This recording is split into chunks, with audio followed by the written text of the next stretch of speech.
کے گھر میں قافلہ آئے اور آ کر کہے کہ مولا سے ملنا ہے، دروازے پہ کمبر موجود ہے۔ جب دروازے پہ کمبر موجود ہے، کہا کیا ماجرا ہے؟ کہا امیر المومنین سے ملاقات کروں۔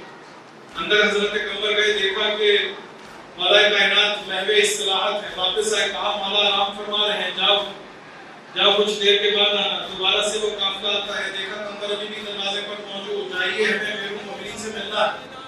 اندر گئے، دیکھا ابھی بھی محو اصطلاحات ہے، کہا مولا ملاقات نہیں کر سکتے، کچھ دیر کے بعد آنا۔ جب تیسری مرتبہ ہے، کہا ماجرا کیا ہے؟ کہا بحری سفر کے لیے جا رہے ہیں، چاہتے یہ ہیں کہ مولا سے کوئی ایسا تعویذ لے لیں جس کی وجہ سے خود کو محفوظ رکھ سکیں۔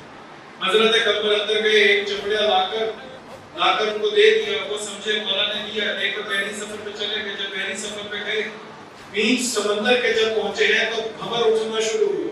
جب بھنور اٹھنا شروع ہوا تو اسی طریقے سے جیسے آپ میری طرف دیکھ رہے ہیں، ایسے ہی وہاں پر بھی ایک دوسرے کی طرف انہوں نے دیکھنا شروع کیا۔ کہا کہ ایک دوسرے کو تسلی دی، پریشان مت ہو، ہمارے پاس علی بن ابی طالب کا لکھا ہوا تعویذ ہے، ہمیں کوئی نقصان نہیں پہنچ سکتا۔ بابا جب تھوڑا سا اور اٹھنا شروع ہوا، کشتی نے جب ڈولنا شروع کیا، جب ہچکولے کھانا شروع کیا تو پریشان ہو کے دیکھا، پھر تسلی دی، کہا مولا کائنات کا ہمارے پاس تعویذ ہے، ہمیں یہ پانی نقصان نہیں پہنچا سکتا۔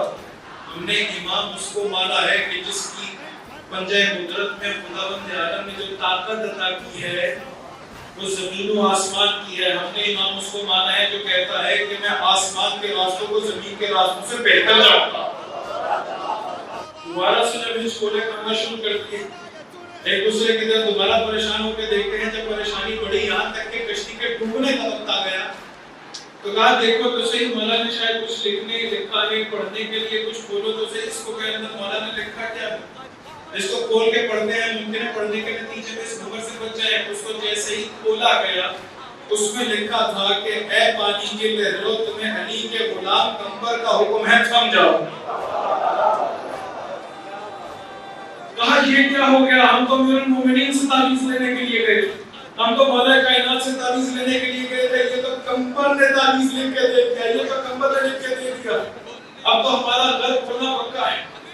جب ایک دوسرے کی طرف دوبارہ پریشان ہو کر دیکھا ہے، اس تعویذ کو اٹھا کے سمندر کی طرف پھینکا، اس تعویذ کا سمندر کی لہروں کے ساتھ جا کر لگنا تھا کہ لہریں تھم گئی۔